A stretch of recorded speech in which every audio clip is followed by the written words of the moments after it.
Semua kita juga pernah bernazar kan? Betul? Ingin mendapatkan anak yang soleh.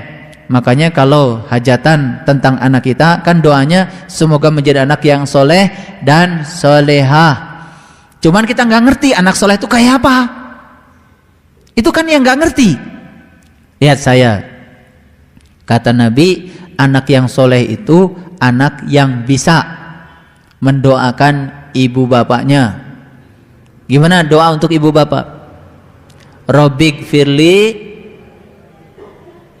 wali walidaya warhamhuma kama robbayani shaghira. Artinya, ya Allah Tuhanku, ampunilah aku dan kedua orang tuaku, sayangilah mereka seperti saat mereka menyayangi aku waktu aku kecil. Jadi siapa kalau gitu anak soleh? Anak soleh adalah anak yang sudah bisa menjalankan amal soleh. Apa itu amal soleh? Amal soleh kata Quran adalah cara untuk mengantarkan kita kepada Allah. Jadi siapa kalau gitu anak soleh? Anak soleh adalah anak yang sudah sampai kepada Allah, yang bahasa pikirannya sudah sampai ke dalam bahasa jiwanya. Itu anak yang soleh. Nah, bagaimana cara bakti anak soleh pada ibu bapaknya? Lihat saya, bukan mendoakan seperti itu saja. Karena apa? Masih ingat doa kemarin? Apa doa? Doa adalah pikiran, kata-kata, perbuatan yang selaras dengan apa yang menjadi isi rangkaian kata-kata kita yang kita mohonkan kepada Tuhan kita. Masih lupa lagi ya? Apa doa? Pikiran, kata-kata dan perbuatan yang selaras dengan isi rangkaian kata-kata yang kita mohonkan kepada Tuhan. Itu kan doa. Jadi cukup nggak kita Allahumma gfirli wali walidaya warhamhuma kama rabbayani shaghira? Cukup? Nggak cukup. Itu baru rangkaian kata-katanya. Sekarang mana pikirannya, mana kata-katanya, mana perbuatannya. Kalau itu tidak ada, kosong, itu tidak akan terkabulkan nazarnya. Kalau gitu dari mana mulainya? Subhanallah. Lihat saya, anak yang soleh itu anak yang mengajak. Karena doa itu bukan meminta. Yang mengajak ibu bapaknya untuk mengerjakan amal soleh. Ya, amal soleh apa? Cara untuk menemui Tuhannya. Berarti anak soleh adalah anak yang mengajak ibu bapaknya untuk mendapatkan amal soleh, kemudian mengerjakannya. Bebas gak orang tuanya dari dosa? Bebas dari dosa yang lalu dan yang akan datang. Saat orang tuanya bisa tahu amal soleh, bisa menjalankan amal soleh, itu syarat terbukanya iman. Gimana caranya kan Pak? Orang tua saya kan sudah tidak ada. Pada saat orang tua saya tidak ada, saya masih kecil.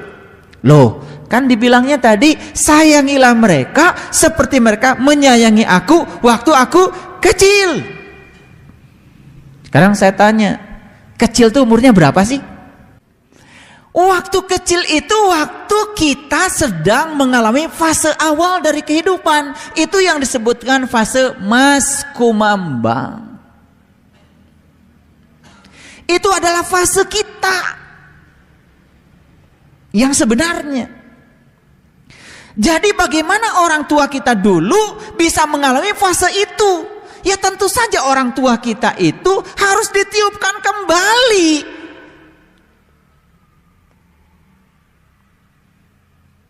Sehingga mengalami fase itu kembali.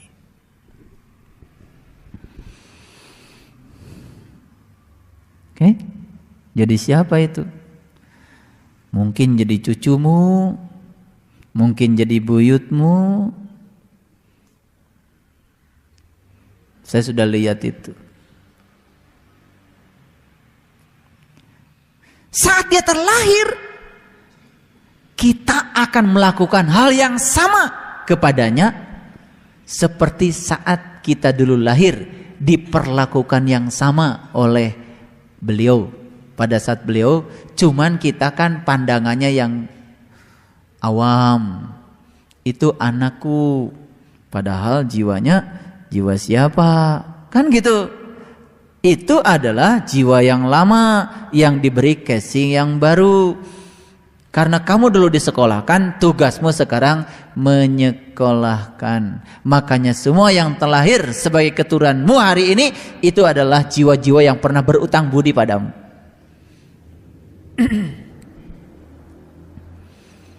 Jadi kalau sekarang ada orang yang mentelantarkan anaknya sendiri, bukan sekedar dia gagal bayar utang, tetapi dia membuat utang baru. Karena dia tidak berhasil mengembalikan kasih sayang dia yang pernah diberikan padanya di masa sekarang. Kenapa ada kata-kata kecil? Karena saat kecil adalah saat di mana kita butuh pertolongan. Masa kecil adalah di mana kita butuh segala sesuatunya dari orang lain. Kebergantungan kita kepada orang lain di luar kita masih terlalu besar. Seiring dengan kehidupan, kebergantungan kita juga mulai menyurut. Apalagi ketika sudah tidak ada lagi tempat kita bergantung, jadilah diri kita sendiri. Adil nggak kalau gitu kehidupan? Masuk akal nggak kalau kehidupan seperti itu? Masuk akal. Sehingga tidak ada orang tua yang kemudian dimintai uang sama anaknya. Uang lagi. Padahal dulu juga dia waktu minta uang sama orang tuanya. Betul nggak? Jadi makanya tugasmu yang sebenarnya adalah menyampaikan keturunan-keturunan kita untuk bisa memahami kehidupan. Jadi kalau ada orang tua mentelantarkan anak, bukan sekedar gagal dia bayar utang, tetapi dia juga membuat utang baru. Coba lihat kalimat ini. Ketika istri Imran berkata, ya Tuhanku, sesungguhnya aku menazarkan kepada engkau anak yang dalam kandungan menjadi hamba yang soleh dan berkhidmat. Berkhidmat itu apa? Takzim. Ya, takzim. Takzim.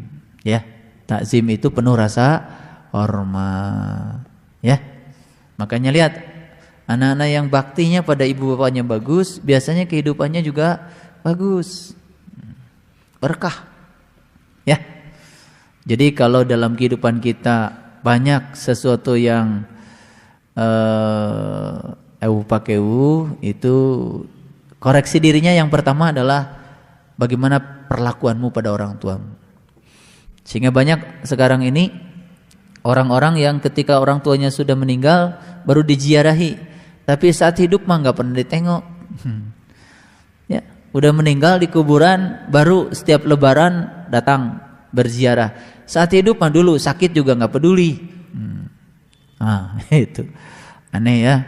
Baik, kita lihat.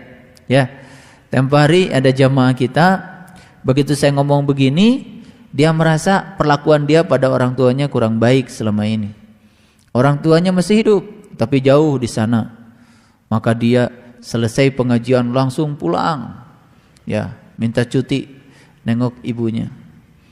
Dan setelah itu dia cerita sama saya, ternyata kehidupan dia menjadi lebih baik, lebih berkah. Itu.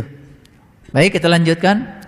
Maka ketika istri Imran melahirkan anaknya, dia pun berkata, ya Tuhanku, sesungguhnya aku melahirkannya seorang anak perempuan, dan Allah lebih mengetahui apa yang dilahirkannya itu. Dan anak laki-laki tidaklah seperti anak perempuan. Sesungguhnya aku telah menamai dia Maryam, dan aku mohon perlindungan untuknya serta anak-anak keturunannya, ya, kepada engkau, ya, dari setan yang terkutuk. Jadi di sini memang ada kata-kata Samaituha Maryam wa inni ya uiduha bika wa dzurriyyataha minasyaitonir rajim. Jadi ini doa yang dipanjatkan oleh istrinya Imran. Ternyata anak yang lahir adalah anak perempuan. Ya. Anak perempuan ini kemudian diberi nama Maryam. Kita baca dulu semua ayat ini, nanti kita jelaskan. Maka Tuhannya menerimanya dengan penerimaan yang baik dan mendidiknya dengan pendidikan yang baik. Dan Allah menjadikan Zakaria pemeliharanya. Setiap Zakaria masuk untuk menemui Maryam di mihrab, ia dapati makanan di sisinya. Zakaria berkata, "Hai Maryam, dari mana kamu memperoleh ini?" Maryam menjawab, "Makanan itu dari sisi Allah." Di sini kata-katanya bagus. Qalat huwa min indillah. Innallaha yarzuqu may yasha bighairi hisab. Karena sesungguhnya Allah pemberi rezeki yang tanpa batas. Ini hati-hati ya. Karena kalau tafsirannya yang disebut dengan makanan itu makanan biasa, yaitu tentu saja kalau makanan biasanya bukan dari Allah, makanan biasanya dari bumi, ya. Makanan dari Allah mah adanya makanan dari langit. Ya tentu saja untuk kepentingan langit, bukan untuk kepentingan bumi. Mari kita baca dulu selanjutnya, ya, supaya semua nama-nama ini nanti clear kita bahas. Di sanalah Zakaria berdoa kepada Tuhannya seraya berkata, "Ya Tuhanku, berilah aku dari sisi Engkau seorang anak yang baik. Sesungguhnya Engkau Maha pendengar doa." Ya. Ini kalau dipahami Zakaria itu orang lain, Maryam juga orang lain, ya kita jadi sedang cerita sejarah. Tapi kalau semua ditujukan ke dalam diri kita, Imran kita, istri Imran kita, Maryam kita, Zakaria juga kita, ya, semua difokuskan ke dalam diri kita, baru kita akan mengerti. Kemudian malaikat memanggil Zakaria. Panadathul malaikatu. Di sini kata-katanya Jibril, sebetulnya enggak. Kemudian malaikat memanggil Zakaria. Kalian sudah biasa mendengar kata malaikat. Sedang ia tengah berdiri melakukan salat di mihrab. Wa huwa qaimun yusalli fil mihrab. Dia sedang melakukan salat di mihrab. Sesungguhnya Allah menggembirakan kamu dengan kelahiran Yahya, yang membenarkan kalimat yang datang dari Allah, menjadi ikutan, ya, menahan diri, dan seorang nabi termasuk keturunan orang-orang yang saleh. Jadi sudah berapa nama nih yang muncul? Tadi kan yang pertama jelas Imran, kemudian punya istri namanya istri Imran, menghasilkan anak namanya Maryam, betul? Ya. Kemudian ada lagi di sini Zakaria yang memelihara Maryam, ya. Ternyata Zakaria itu punya anak, ya. Siapa anaknya? Yahya. So, Allah menggembirakanmu dengan kelahiran Yahya, yang membenarkan kalimat yang datang dari Allah. Teruskan dulu kalimatnya. Zakaria berkata, "Ya Tuhanku, bagaimana aku bisa mendapat anak sedang aku telah sangat tua dan istriku pun seorang yang mandul?" Berfirman Allah, demikianlah Allah berbuat apa yang dikehendakinya. Oke, teruskan dulu. 41. Berkata Zakaria, "Berilah aku suatu tanda." Ya. Allah berfirman, "Tandanya bagimu, kamu tidak dapat berkata-kata dengan manusia selama 3 hari." 3 hari ya. Kecuali dengan isyarat.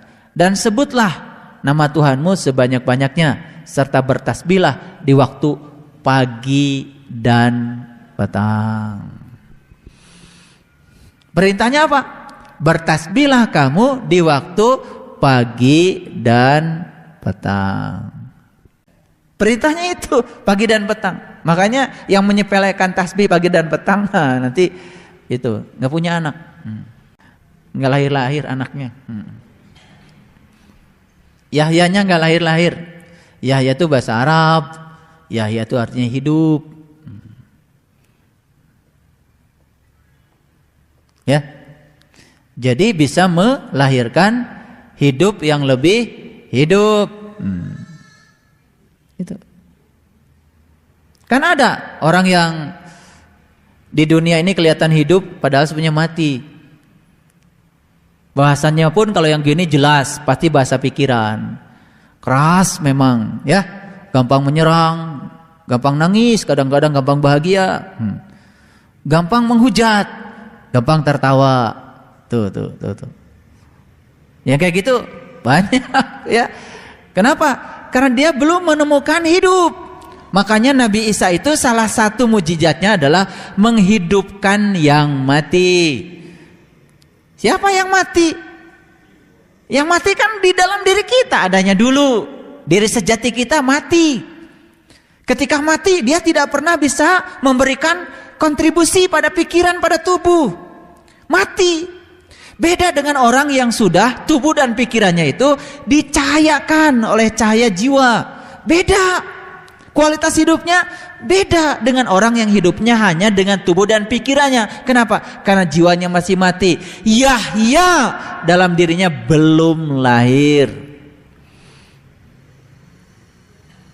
Sebelum saya lanjutkan, Zakaria, Yahyanya sudah lahir belum? Jawab sendiri-sendiri ya. Zakaria masa melahirkan Yahya?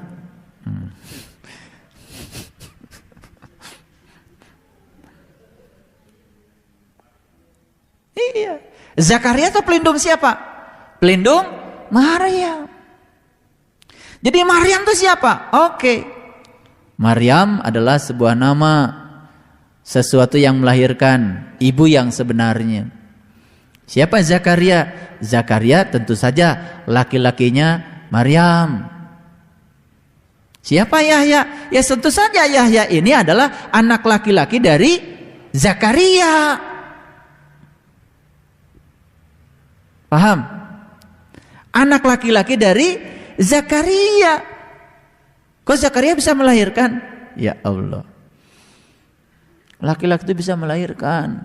Laki-laki melahirkan laki-laki lagi. Laki-laki itu adalah jiwa, laki-laki itu adalah ruh yang akan menghasilkan sifat-sifatnya ruh. Nah, itu yang kemudian nanti saya hubungkan, itu yang jadi juru selamat. Baik, kita baca dulu. Dan ingatlah ketika malaikat berkata, "Hai Maryam, sesungguhnya Allah telah memilih kamu, mensucikan kamu dan melebihkan kamu atas segala wanita di dunia ini." Di sini kata-katanya ala nisa'il alamin. Berat ya? Berat ya? Berat. Lanjutkan dulu. Hai Maryam, taatlah kepada Tuhanmu, sujud dan rukulah bersama orang-orang yang ruku. Tahu nggak cara ruku gimana? Yaitu yang pagi dan petang. Cara sujud? Yaitu pagi dan petang. Cara sholat? Yaitu pagi dan petang. Istilahnya banyak di Quran, tetapi esensinya adalah itu juga. Terus, yang demikian itu adalah sebagian dari berita-berita gaib. Zalika minal ambiya'il gaib. Berita misterius yang kami wahyukan kepada kamu, padahal kamu tidak hadir beserta mereka ketika mereka melemparkan anak-anak panah mereka. Siapa di antara mereka yang akan memelihara Maryam? Dan kamu tidak hadir di sisi mereka ketika mereka bersengketa. Teruskan dulu, berat ayat ini. Ingatlah ketika malaikat berkata, "Hai Maryam, sesungguhnya Allah menggembirakan kamu dengan kalimat daripadanya, namanya Al-Masih Isa putra Maryam." Jadi di sini memang ada kata-kata Isa bin Maryam. Ada kata-kata Al-Masih Isa bin Maryam. Jadi kata-kata Al-Masih Isa putra Maryam itu asli bahasa Quran. Jadi Isa Al-Masih yang sering kita dengar itu bukan bahasa kitab lain, tapi ini adalah bahasa Quran. Al-Masih Sayhu itu orang yang sangat tinggi kesuciannya. Makanya Sayhu jadi syekh. Itu. Makanya banyak istilah syekh jadi Sayhu. Sayhu itu kata sifatnya, kata bendanya Al-Masih ya. Al-Masih Isa bin Maryam. Lihat dulu ya, namanya Al-Masih putra Maryam. Seorang terkemuka di dunia dan akhirat dan termasuk orang yang didekatkan. Bahasa Qur'annya adalah Isa bin Maryam wajiha fid dunya wal akhirah wa minal muqarrabin. Dia adalah termasuk kelompok muqarrabin.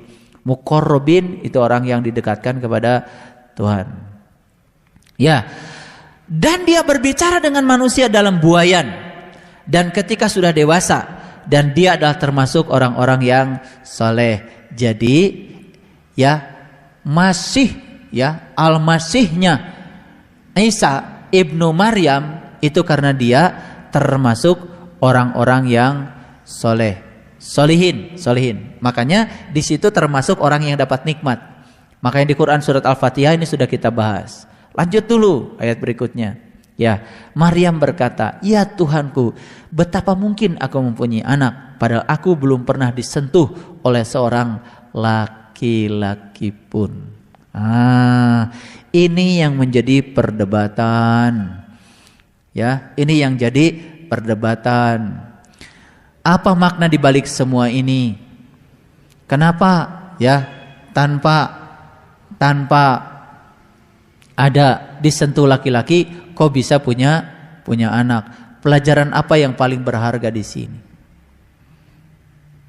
Ini jelas dimensinya bukan dimensi material, bukan dimensi fisik, tapi dimensinya adalah dimensi spiritual. Itu titik awalnya.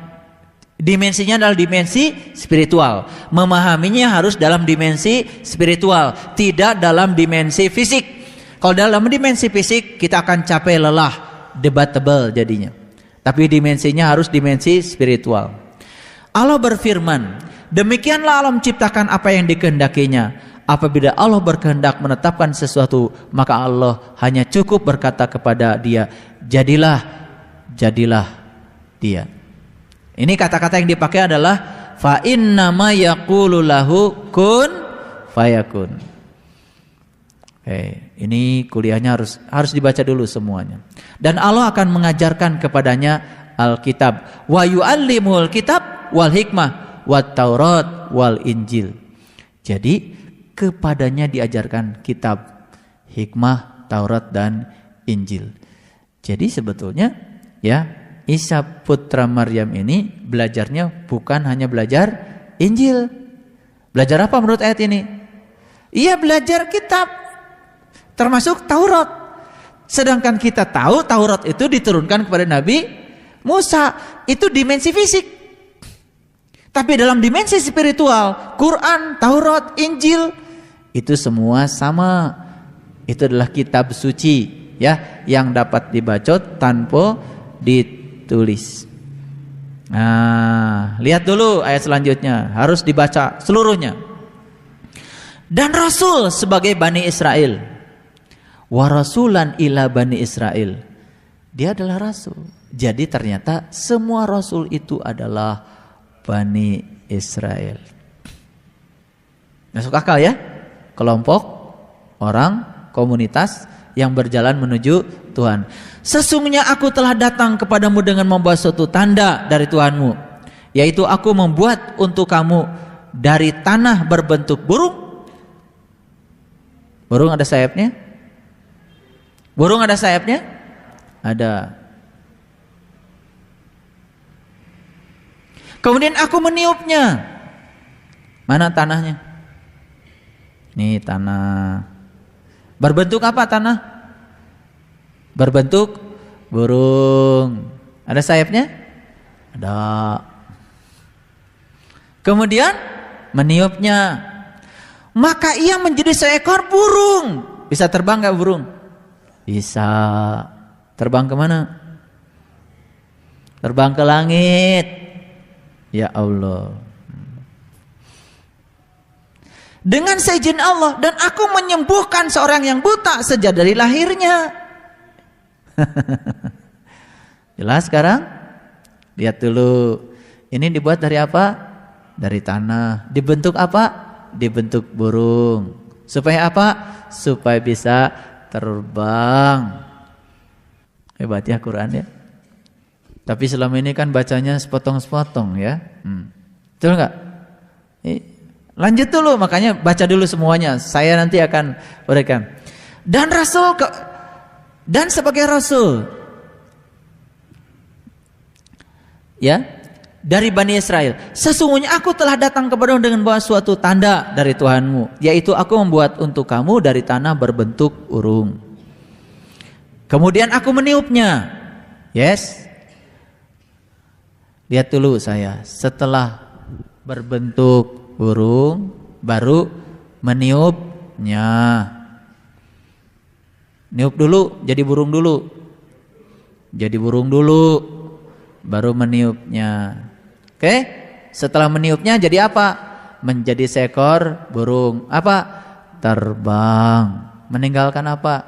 Meninggalkan alam keramaian ini, menuju alam yang damai, puncak kesadaran yang tertinggi pada diri setiap manusia. Betul nggak? Saat menuju sana kita merasakan sebuah kedamaian yang luar biasa. Manusia punya sayap nggak? Kalau burung punya sayap? Nah, itulah bahasa awamnya, burung punya sayap, manusia nggak punya sayap. Padahal yang punya sayap itu adalah manusia. Kalau burung punya sayap, hanya terbang dari pohon ke pohon di alam yang sama. Manusia bisa menembus sempadan langit. Bahasa Qur'annya itu surat Ar-Rahman, menembus sempadan langit. Lanjut. Maka ia menjadi seekor burung dengan seizin Allah. Nah, ingin menjadi seekor burung, ya tentu saja harus seizin Allah. Kalau ingin diizinkan Allah, ya harus izin dulu dong sama Allah. Suka minta izin enggak? Tidak izin kan? Bismillahirrahmanirrahim.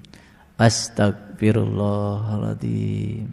Astagfirullahaladzim. Astagfirullahaladzim. Allahumma salli ala Sayyidina Muhammad wa ala ali Sayyidina Muhammad. Allahu. Terbang.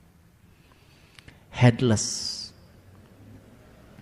Goalless. Pasrah total, menerima apapun yang ditunjukkannya. Disitulah latihan yang paling hebat untuk latihan menerima kenyataan hidup apapun apa adanya.